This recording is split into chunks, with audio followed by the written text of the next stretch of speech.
bring all these things back. Just trying to lean back. Just trying to reach back.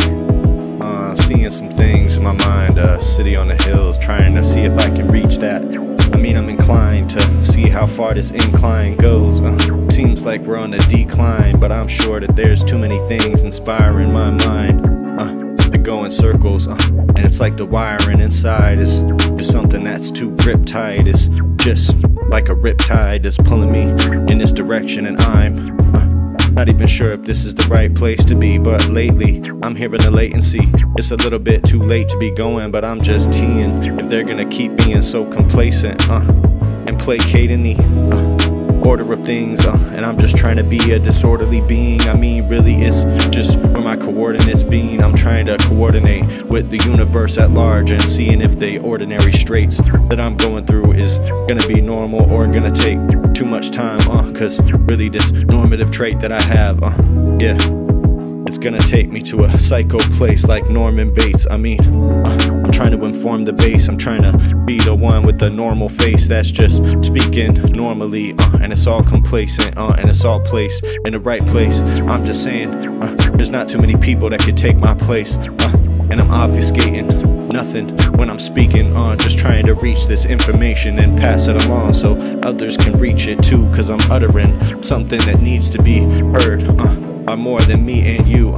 It needs to spread as far as it can, and the heart of the land is probably something that you would place a heart on, but heart reaction isn't gonna be taken as far as it may, and I'm hoping that the heart in my hand is gonna make them understand things that they might not want to, but really being of a part of it is all of the plan that I got, and I'm just trying to reach it out like a branch, and I'm trying to bridge the gap, seeing if they're living, but I'm just living with the limited facts that I have, and just trying to give back to the earth that made me something, made me anything in the first place, and now I'm just living with these tracks, trying to live inside them, cause we all gotta go one day. But when I die to the beat of the drum, I hope I'll keep going on, and the waves will keep coming like Poseidon. Spiritually, just waiting until the flow moves it along. I'm just hoping that the hoops that I'm jumping through are worth it at the end of it.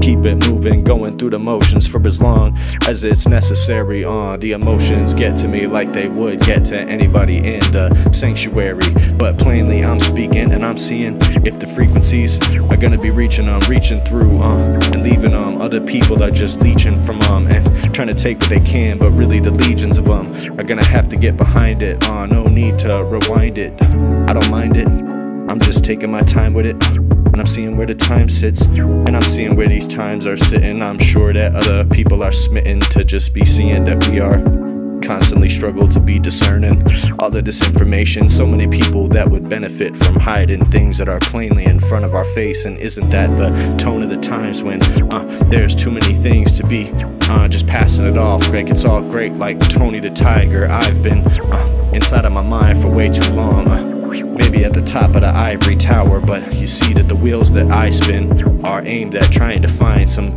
grip and find some penance, find something that we can relate on once again.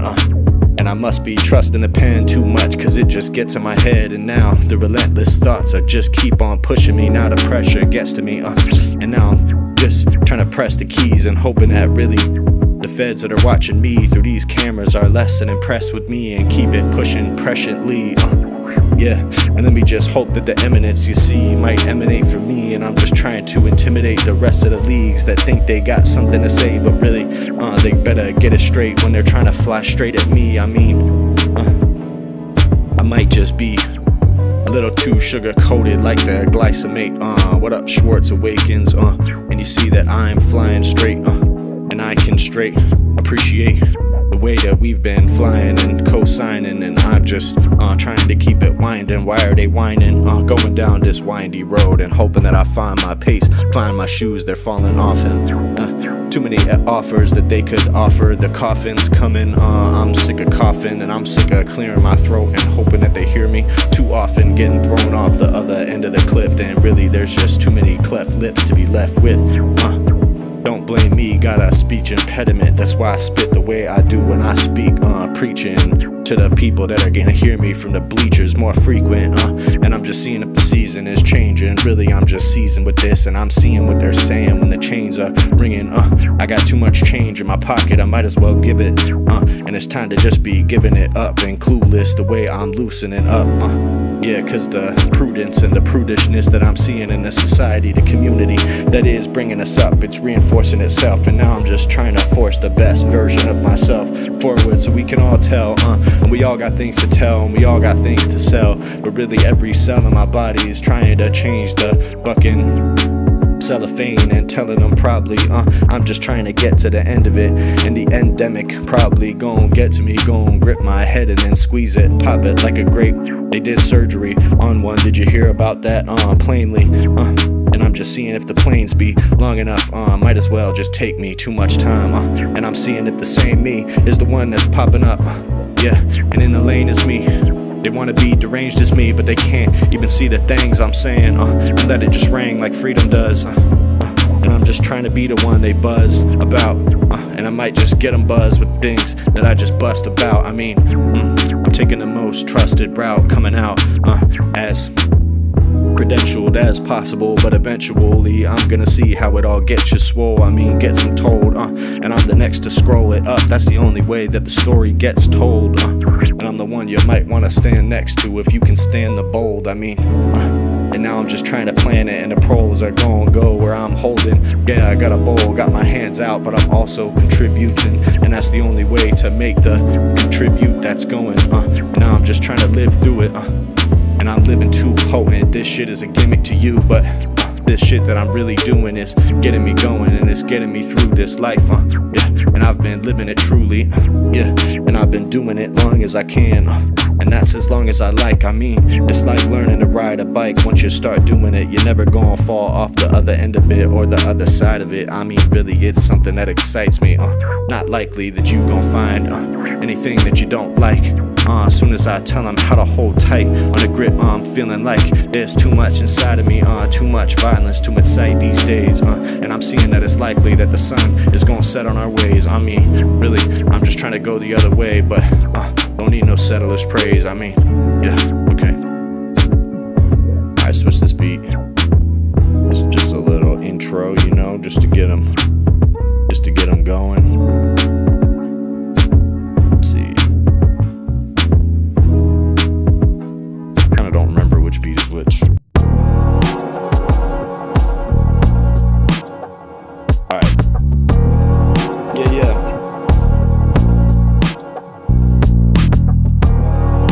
Check. On the mic, check 1 2 1 2 1 2 1 2. Yeah. Okay, this guy Joe Kent, I don't know what he's talking about. He's not joking. Came out the Trump administration talking all this shit about the Iran war, something he took part in, and matter of fact it was something that he was quoting and saying that he would support in the past, but now he said that he had to resign over it. Oh shit, working underneath Tulsi Gabbard, all of a sudden he's out the door, saying that Israel manipulated America into this war, and I'm inclined to agree with him. It seems like most people that are on either side of the spectrum seem to think that that is the case. Nobody really wants to be putting boots on the ground in Israel or Iran or anywhere in the Middle East, but it seems like literally we got baited into it, and it seems like the detriment of Trump is that he's way too easily manipulated, and like he also wants these things. He wants to go to war and drop bombs because he thinks that that's his way of asserting his power, and actually probably gotten him further than he ever would have thought it would, certainly more than any liberal would have told him, so he thinks that he can just get out of dropping bombs and taking down towers, anything that he might want. So that's why he's going on incursion after incursion and just trying to take it farther at any front, and isn't listening to anyone behind the scenes that's telling him something other than what he wants to be hearing, and that's just blaring through the speakers, and I can see it. And I can see where it's going.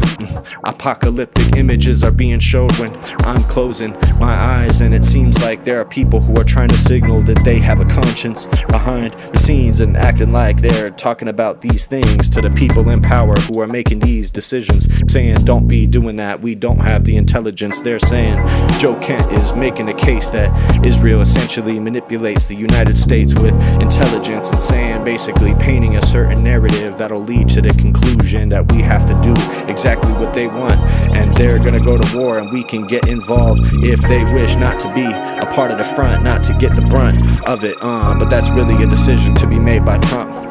And that's how they do it, basically a bully, a dared situation, trying to bluff and just get him pushing beyond the boundaries of comfort of any other US president, knowing the quagmire that it would turn into quickly. And now they're trying to act like they got control of the situation. I doubt it decently. Yeah, I wish that loop was a little better, but stolen valor never gonna get through to me, and I'm hoping I'm holding it together. Yeah, and I know that the pleasure they're getting out of dropping bombs wherever they want to go is probably taking them over the edge, and they've been edging about it forever. But now, some people behind the scenes need to be the ones who turn out and turn around and go the other route and say that they were never all about this bullshit, and they never wanted to go this route. They never wanted to hold it down, and they're not holding down the Trump administration narrative. Why? Probably because it's not sustainable for them or anyone, and they're just seeing it, they're just getting in front of it, instead of behind it, like Trump is, staying behind this war that he didn't even want in the first place. Probably all he wanted was to kill their leaders, and now he did that, so he's thinking, what do I even want in the region? Probably the only reason he was convinced to kill him is because they were telling him behind the scenes that the supreme leader of Iran tried to kill him in previous assassination attempts, and he just believed it, and he went along with that, and he wanted to see some revenge for it, and that's the reason that he just dropped these bombs in the region, and trying to explode as much shit as he can, also trying to kill the leadership without any regard for what actually happens after that. Strategically, that only makes sense if the actual objective was just to kill the guy out of petty revenge, and no other actual motivation behind it. But see, Israel knows that they can use that inclination that he has and get inside his mind, tell him that the only way to take out someone as aggressive as that on the map is to go after him, go after their nuclear sites. And ironically, it's exactly what Israel has always said we should have did, but now there's just a bit of an opening for them to go with it. And so Joe Kent is saying that it all comes back to Israel, and it's all about manipulation of us into war using intelligence that we didn't know. And I think that's pretty clear, and you can even see how that clearly goes all across the US government, even through Congress. They're presenting those weak briefings, security briefings, telling people things that are carefully curated behind the scenes that are painting a picture that means that imminent threats are coming from Iran, and they're gonna launch missiles at us any second if we don't get a hand or a handle on it, and it's things we can barely handle, and there's barely even a button you can press. Once you do, there's no way, nothing you can do to go back the other way. Keeps burning at both ends like a candle, and it may just get too far for you, and it might perplex you, but the solar plexus is gonna take in way too much, and all of a sudden there's gonna be a nexus, and the explosions that are happening because of this are taking up too much land, and the oil fields and natural gases are getting exploded, and they're going into the earth and the sand and the soil and turning it into toxic fumes that not only can't be profited from, but are creating problems that all of us are not gonna have fun trying to clean up for the next several decades and years and maybe months. And it seems to me that Trump is not even interested in that, and never was in the first place. That wasn't what he wanted. All he wanted was to drop some bombs and show the supreme leaders of Iran that we can kill them at the flick of a wrist, and doesn't matter what they're trying within the borders of the United States. But as we know, it's more likely that Mossad would be able to get away with the type of scheme that they're saying that Iran was pulling off, trying to kill Trump, like with Thomas Crooks in the motherfucking Butler, PA assassination attempt. trying to act like that was tied to Israel somehow, to me really doesn't make sense. That would imply that he was being interacted with online with some creeps that were trying to change his mind and twist him and get him doing some things that he wouldn't have done otherwise, which I suppose is possible. There are theories that the FBI behind the scenes is the reason that you got all these shooters and all these different situations that are not disclosed. And even 2 days before, the FBI caught a guy who was trying to hire someone to shoot some politicians from the roof or something, who came from Iran, but it wasn't specified who he was talking about. And they got the man, he was just making demands, trying to hire someone behind the scenes and never actually executed the plans. But it seems like that was a different type of person, different demographic and story. And you can even see from the behind the scenes about how they got the guy that it seems like it was a bit of entrapment, manipulated from all sides. An acquaintance of his that was the one who was actually filming it, captured him talking about it, what his plan was, and then the people that he also hired to execute his plan and enact it were also federal agents from the government that had caught wind of it somehow. And that was the kind of operation that went down days before Thomas Crooks tried to gun down Trump in Butler, Pennsylvania. So that's the kind of thing that they had going on, and now they're saying that that story, which barely even gets heard being talked about from Trump's own mouth, is something that is related to this Israeli or Iranian conspiracy to kill Trump and get what they want on the world stage from either side. Not sure if it makes sense, but it does make sense that Israel would try to use it as a point of contention to manipulate and say that the president is under attack by the Iranians, and the only way to keep an eye on them is to blow up anything that we can and drop bombs in the region, so they're not thinking that they can get away with it. Seems like that's the kind of language that Trump speaks, if you ask me, and masters of manipulation of presidential power would probably know exactly the type of flattery to use and play into the egomaniacal nature that he has. Anyone around him that's actually trying to get through to him or talk to him about whatever it is that they want to see, that's what they're doing. They're sucking up to him. And even this Joe Kent guy is still glazing Trump even after leaving his administration, trying to blame it on Israel and say that Trump is just manipulated, saying things like, we know that he's a smart guy, so how did he let this happen? Kind of contradicting yourself in that statement, aren't you? Everybody thought that he wasn't going to do this. Even Tulsi Gabbard back in 2020 was complaining about Trump's Iran strikes and saying that he said he wouldn't, but now he's going to war and seeing what the truth is. Yeah, and he lied to your faces. That's what she was saying way back when he was president the first time, but it seems like everybody forgot that ever happened in the first places. Getting stuck in the muck of it, and I'm sick of it. And it seems like the rest of us are stuck with it, but they're realizing right now that this is way more of a quagmire than they were prepared to get stuck in. They probably thought they'd be able to get out in a couple days and then just move on to the next thing, but now they're getting all caught up in it, probably gonna kill their confidence when it comes to trying to wreck Cuba. But I'm hearing that there's warplanes flying all around the fucking Caribbean islands, and they're kind of trying to prepare whatever the next use and excursion of their power is gonna be. And I'm honestly not sure what's gonna be the outcome or what's gonna come out of them trying to take over the island of Cuba. Seems like Trump just wants to do these things to prove he can, but if things don't go the way he plotted in Iran, then he might just actually have to scale it back a little bit when it comes to these things that he's trying to do just to be the man. And you can even see it happen in our nation, because he wants to do these show of power, sending federal police to cities that didn't ask for him. But then people get killed in the streets, and all of a sudden there's a public backlash to him, and he has to back off of it. Not to say that ICE isn't still doing the same thing, but you can see he is feeling like the court system that gets him caught up in and all tripped up in it is finally catching up with him, and all the things that he was trying to do as quick as he could to get away with it is kind of coming back down the pipeline and getting more complicated in it. So it makes it easier for him to turn his attention to world stage things and trying to just blow up whatever he can while he still can, and then just lie in the public's face and say that there are threats that never existed in the space. So when it comes to all this shit we're hearing about Israel manipulating him behind the scenes, I'm just not sure that I really buy it, because it doesn't even seem like he would be going that hard against it. He's been wanting to bomb Iran for a minute, even before the assassination attempts. He was one of the most hawkish, certainly someone that was elected as an anti-war president. and you can see that that's potent. It's more potent of a criticism of him this time around than it was in the first time. Why is that? I don't know it. But for some reason, people were really motivated by the idea of not getting stuck in more international wars. And here we are once again.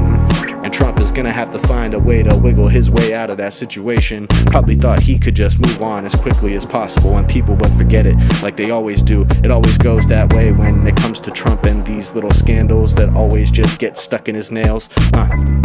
But when it comes to this one, it seems like he stepped on it. He stepped on a hornet's nest, and now he's gonna have to take the consequences that come with it. Might be more than a pinprick. It might be more than a quick thing that happens in like 6 weeks. This might be something he's having to negotiate his way out of for the rest of his presidency. Imagine that. Might be a clean sweep after all this. But where American politics goes next is really the question that's not as guaranteed. And it's not even barely something that we can be aware of or get a grip on or get our hands off. All I know is when it comes to Cuba, keep your hands off it. Alright, let's switch this.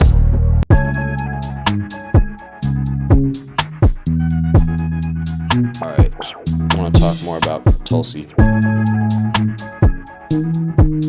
Yeah. Alright.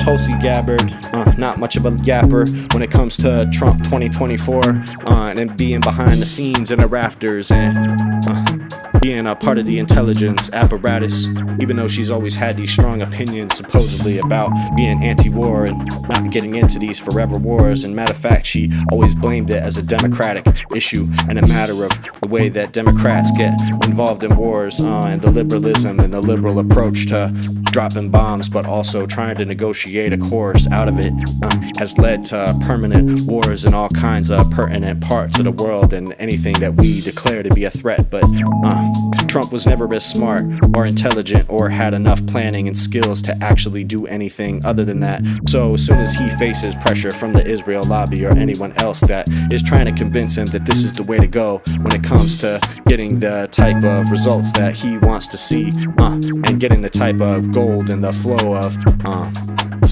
income to his bank that he needs, that's all it takes. And all of a sudden, next thing you know, we're rolling in the tanks and we're sending special military service members, Marines and whatnot, that are going and doing all kinds of things. Who even knows what type of excursions and what the mission might even be at this point. But they're losing the public with every ticking day, and the fucking clock is ticking for them to figure something out and stop being ridiculous, and stop just acting like this is an obvious win for us, because really the winds are turning, and it's kind of getting a little bit concerning even for the more pro-war crowd that actually knows how these things are supposed to go and how this is supposed to actually play out, and it's getting kind of played out. And like I said, I think Trump already accomplished what he wanted when he set out to do this, so now he's feeling like, I'm actually not sure if I want to go through with this. When it comes to decapitation, they already got that actual result of their occupation,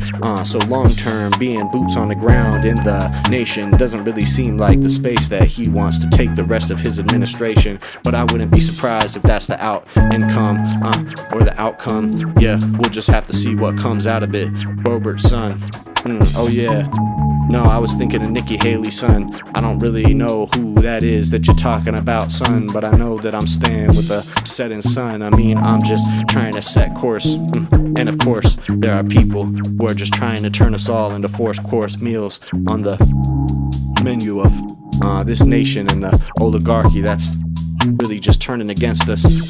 And at any point that we can take it back and try to get the dial shifting, I'm with it. So let's just talk about how actually that would take place.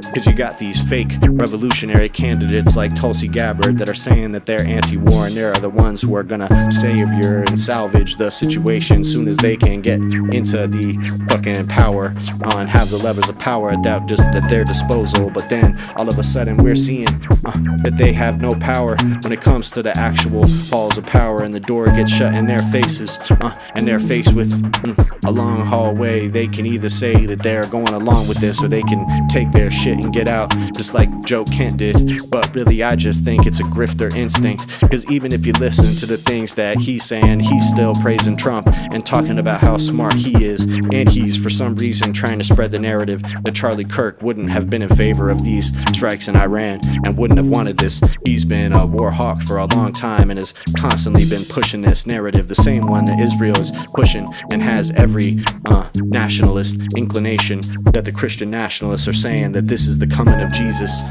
That's the ideology that he comes with. So saying that he was behind the scenes pushing against war with Iran while he was still alive just doesn't pass the smell test. And it seems to me that he's grifting to the audience of people that wants to believe that, people that were left in the wake after Charlie Kirk's death, that want to think that he would be against going to war with Iran because that's what they believe in their chest. And thank God he's not around to still disappoint them, because he would be trying to find ways and points to make that would drag them along with this whole thing, and it would take so long to untangle it, and really there's no thanks for it. This situation is so thankless, and it seems to me that Joe Kent, having been someone who ran for political office in the past, was just looking for a way that he can get his next path forward. Seeing that this war in Iran is one of the most unpopular things that this president possibly could have done with his power while he has it, and so the best thing that any politician on the right can do is position themselves against it, and that's just the smart thing to do. And this is a dude who ran an America First campaign at one point and was actually promoted by Nick Fuentes, and then had to come and reject it because he saw that that was politically toxic for him. And that's just the type of grifter energy that you're getting from this dude. And then he ends up working underneath Tulsi Gabbard, who has to throw him under the bus as soon as she goes up to Congress trying to justify this war. Can't even bring herself to say that she supports it, or she thinks that the threat from Iran was imminent, because she doesn't think that. And that's the same thing that he's saying, that this was never about a threat from Iran or them building actual nuclear capability, because they don't really have that. All they have is some meager attempts to actually be enriching uranium, because that was part of the deal they were originally trying to make when it comes to the USA not building nuclear weapons, but wanting to have their own means to, and not be caught out and shut out in case Israel decides to do exactly what they do and attack them on a basis of some lie about what they are or aren't doing or how they're acting, and we just believe them. And that's been a pattern of American policy for a long time. So why would Iran not want to actually have the tools to combat that if we were to ever try to, I don't know, tear up the Iran deal and then eventually go after their political leaders like Soleimani and the Ayatollah, and then claim that we can take control of their entire nation if the people of Iran will just rise up. But that's not what's happening, is it? Seems like that was a little bit of a miscalculation. Seems like there's anything that happened in the first few days, that's what they thought it was gonna be. But as soon as that wasn't exactly where things seemed to be going, and all of a sudden these strikes were landing in all these places that they weren't prepared to protect, it seems like they might have been a little bit unprepared for this. And the actual level of distribution that the Iran military is distributed with gives them a lot of tools that we don't actually have the bandwidth, and it seems like America is not exactly as prepared for this long drawn out war as we might have thought when we approached this, and that's a problem for us. And we're seeing the potentness of it politically, and I'm starting to see the flow of things when it comes to the Trump administration and how it goes and what the reaction is publicly.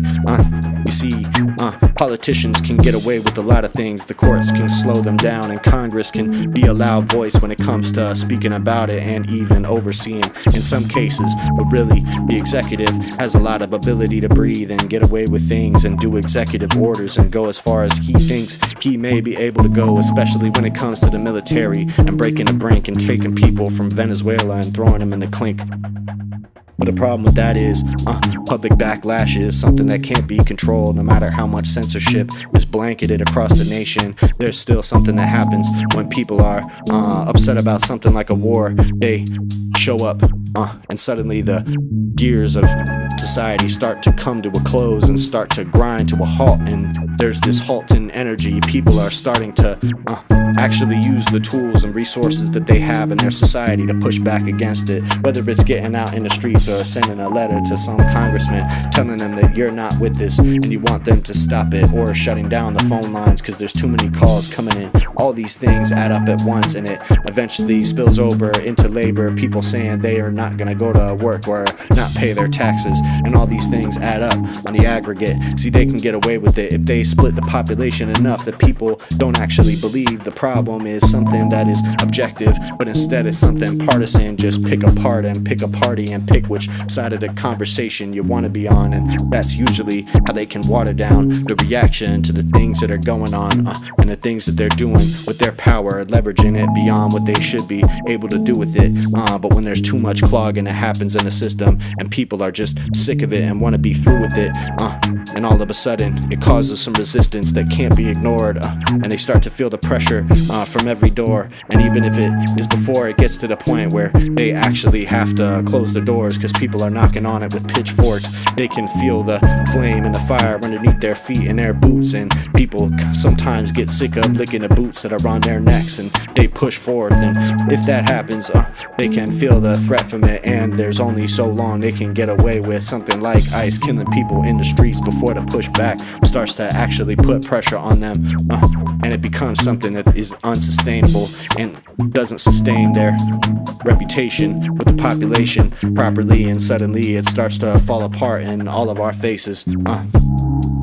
Yeah.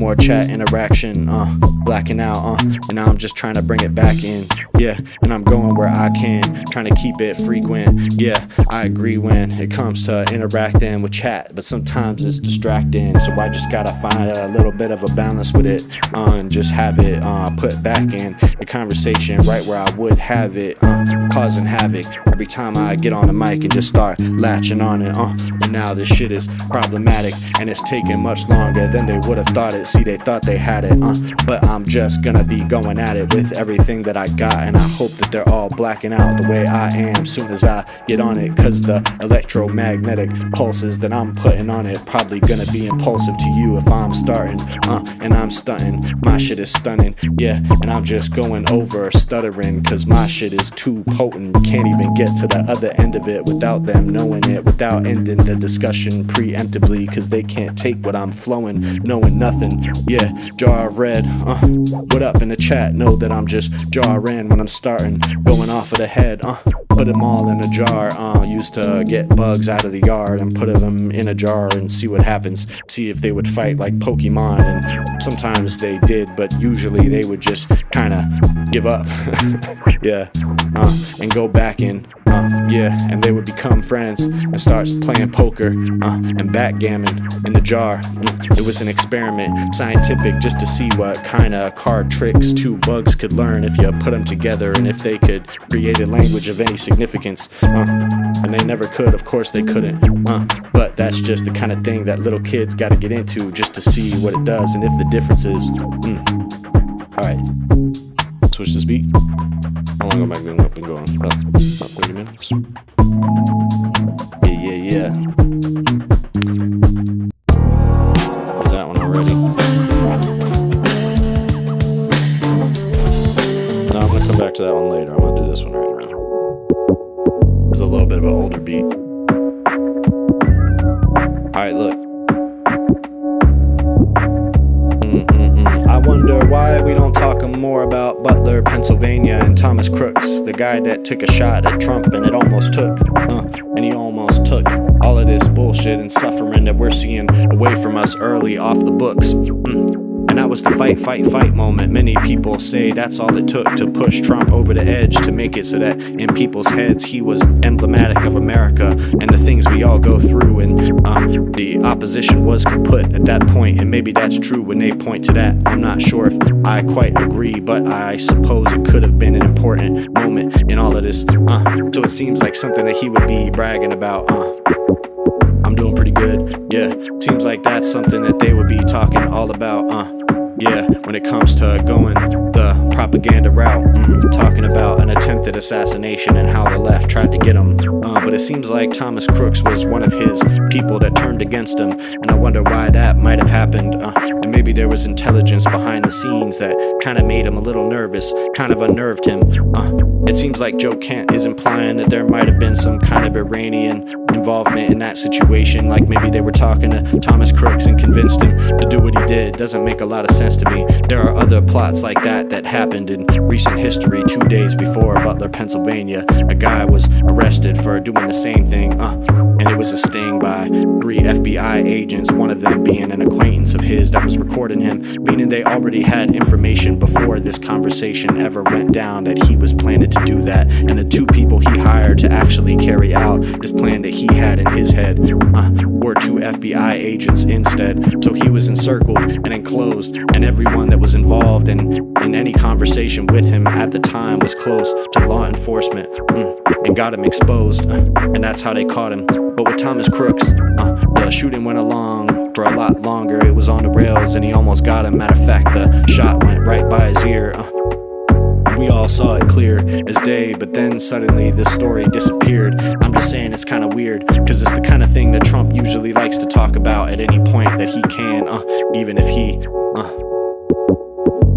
usually has to lie about it to make himself seem like he is way more embattled than he is. It just seems like in that situation, when someone actually tried to shoot him, that might have been something that he would have actually wanted to talk about for longer, but really the anticipation killed him, and he was feeling kind of shooken at the moment. At least that was the reporting, but even still, all these years later, we don't hear nothing about it. But Trump has implied that the Iranian leaders have tried to kill him multiple times and didn't succeed in it, and it seems like he was hinting at something that had happened that we are not exactly seeing. Trump does that all the time, saying things on the record that he shouldn't be saying, but it genuinely seems like he has a reason to keep his lips zipped about this Thomas Crooks shit, and it just seems to me like there's something there that we haven't been told, like exactly where that kid was coming from or who he was communicating with before the actual shooting went down.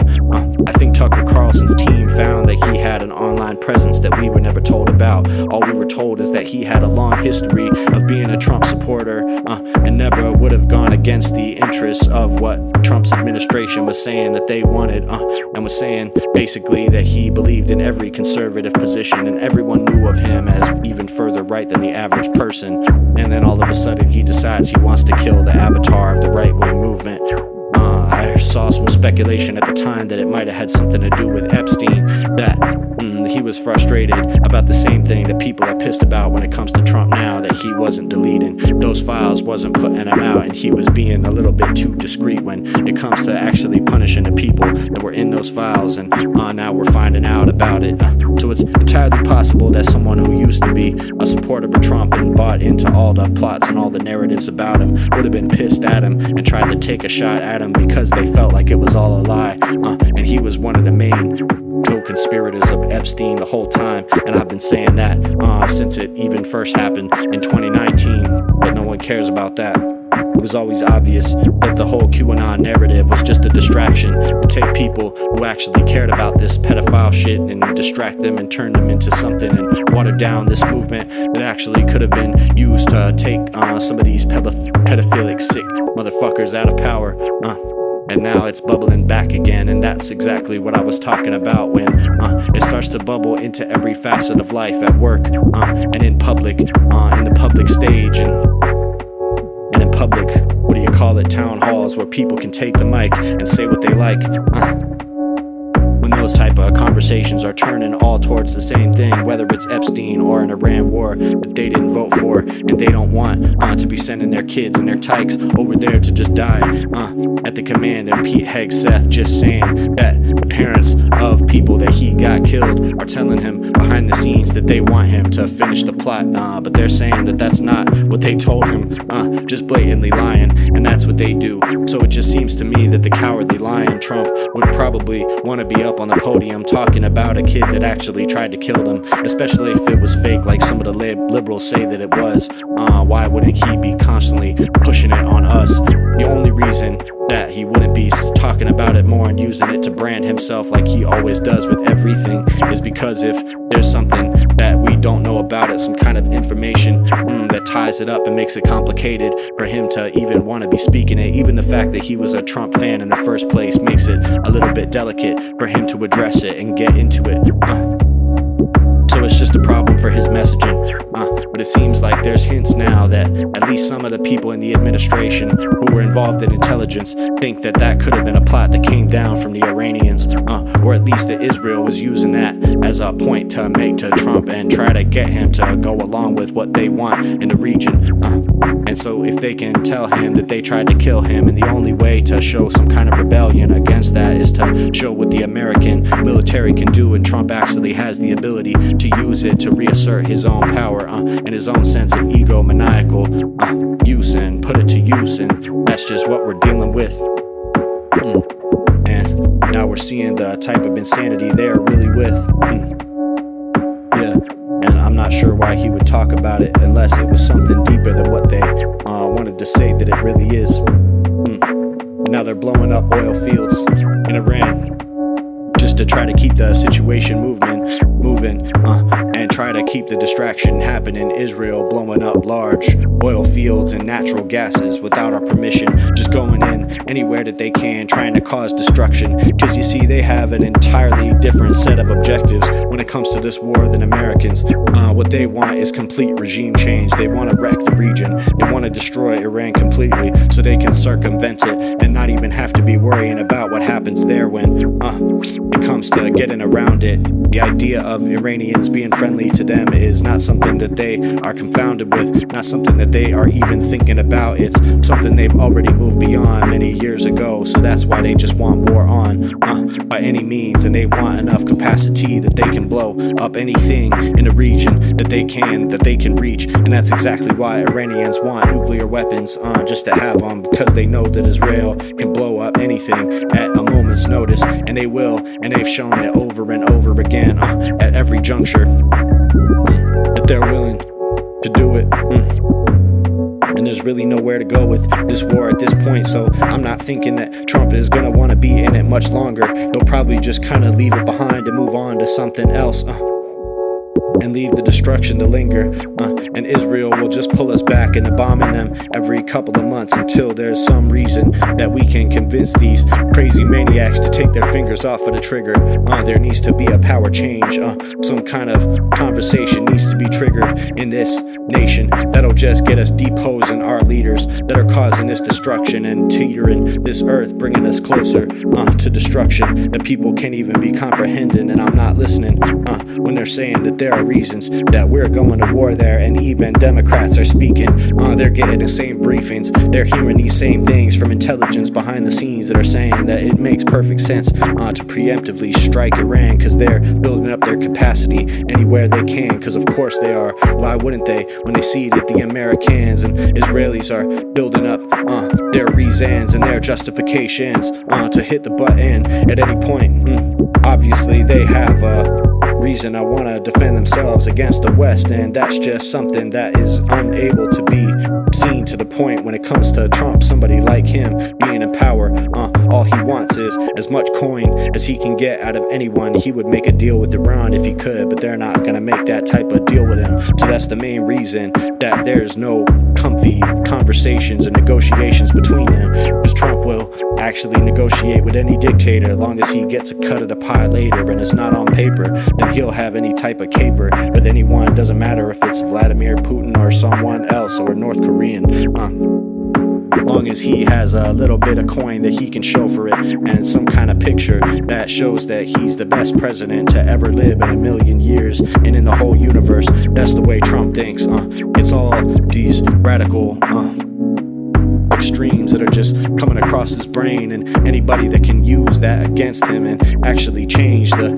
fucking tone of the conversation in the room and be pushing things in that way is probably gonna get their way. And as soon as the American people realize how stupid this dude is, then suddenly things are gonna be shifting and changing and growing, and through the roof is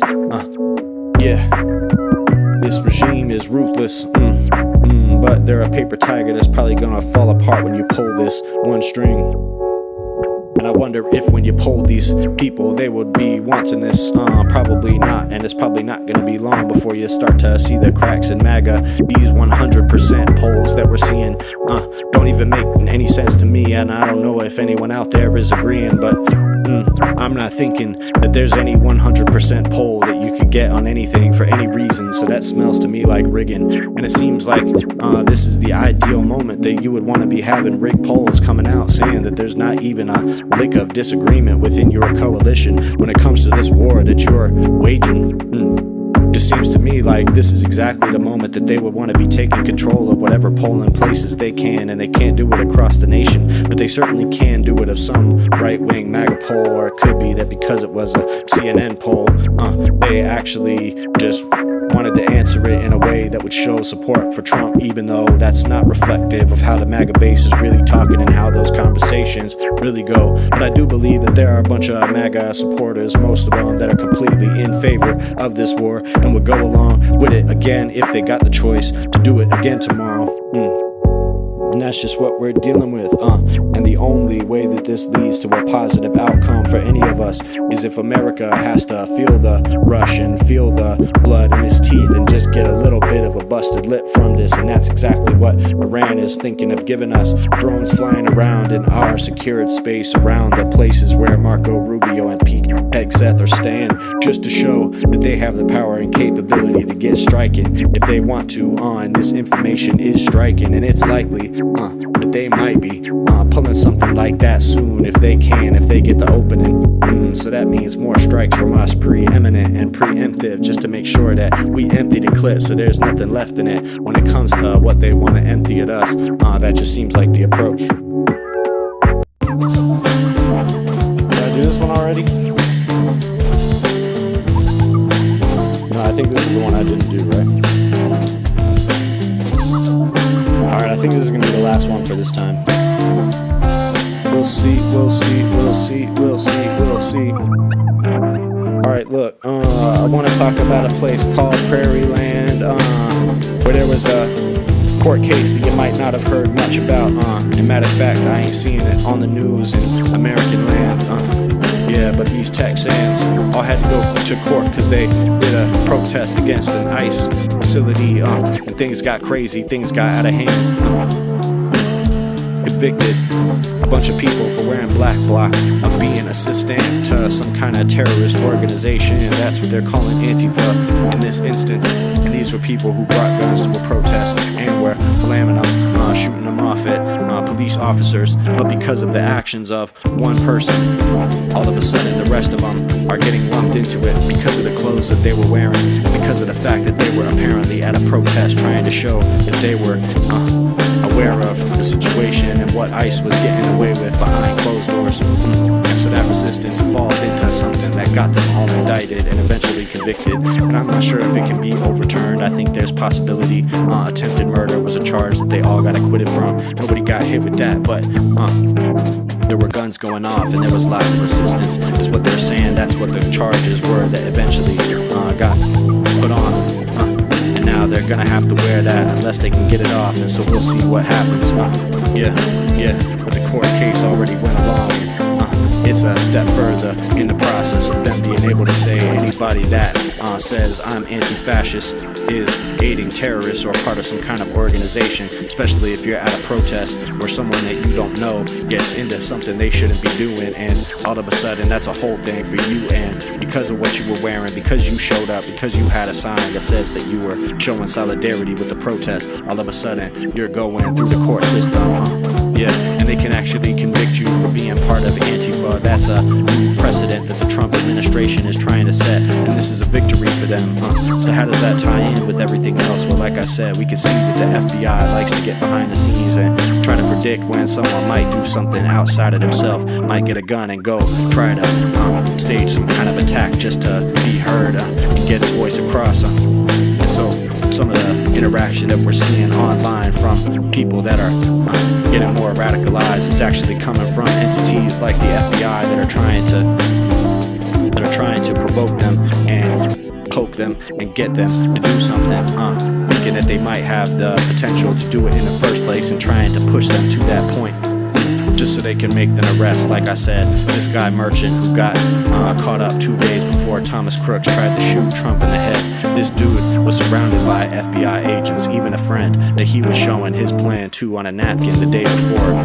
That dude was a Fed or was recording him for some reason. And it seems like the Feds were involved for the whole time, for much longer than anyone had presented. And so that's what's going on behind the scenes. And what that means is that if you show up to a protest that is completely well-intentioned, and there's some Fed there that wants to get everybody in trouble, all he has to do to be the linchpin is to blow something up or start something.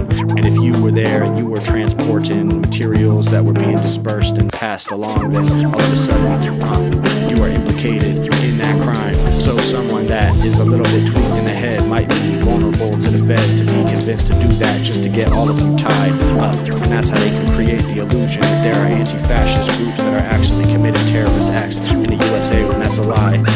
Not something I've ever seen with my eyes. And all these stories are fabricated. All these situations have so many nuances to them, and there are so many points where these cases should be thrown on the ground, and eventually that is probably what will happen with the Prairie Land kids. At least I'm hoping that some of them are able to get out of this. I don't think a lot of cases like this will stick, but again, it depends on what evidence they're able to present, and it depends on the jury and how willing they are to defend whatever cops are in the neighborhood at the time. And that sentiment about whether or not the Feds are responsible for this type of thing and heating up and the heat behind it, that's really going to be what defines how a lot of these court cases go, because they're trying to figure out how they can group people in groups like Antifa and others and say that money's trickling down from the top for millionaires that are controlling the whole situation. So if they have some kind of signal chat or something that ties one person to another person who has money or made a donation, then they can say that that's racketeering and that there's a organization here and everybody happens to know what it is. And if they're saying the same slogans, or if they're saying the same name of an organization, or saying anti-fascist or anti-fascism or anti-colonialism, all these things can be said to be gang signs and gang insignias that are signifying that they're part of some kind of significant organization that is actually leading to people dying. That's exactly what they tried in Prairie Land. Luckily, most counts of attempted murder got thrown, but that doesn't mean that this wouldn't happen again. It couldn't get worse as time goes on. And we can see that they're finding ways to get their foot in the door when it comes to the courts to actually have to get some convictions on some of these things. And see if that holds up strong. I guess we'll see if it can go on the way that they would thought it would be. And that's just this week. If this happened, there's gonna be more cases like that, don't you doubt it. There's gonna be more news coming out of it. Some of these cases are gonna fail, but as long as they can find a way to say, well, this one person committed a violent crime and others either knew him or they showed up at the same time for the same cause and stood in line, and they defended each other rather than getting in line with the police when they were forming their riot line, that means that you were a part of this violent crime. And that's the thing that they're gonna use to get us all in a bind and get us all tied up. Even me, for doing this type of speech, they're gonna say that I'm part of some kind of gang, some kind of organization trying to bring terror to the streets. But I'll be fine. I'm just more worried about people that are actually on the streets that don't have the ability to get lawyers that'll deny and probably get them to take plea deals that they can't even describe that they were guilty or not guilty in the first place, not giving them that option. And that's just the way that American politics is gonna ride. Alright, I think I'm gonna end this one. This was pretty good.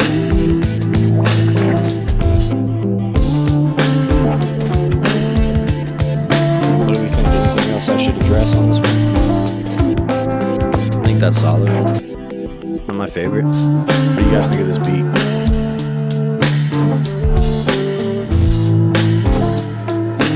Made some decent ones this week, you know?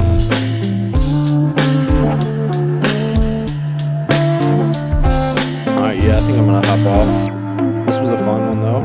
I appreciate all you guys who showed up. Jam on it. I appreciate you for the jewels. Deadly Messenger, Jar of Red, Robert Ruiz.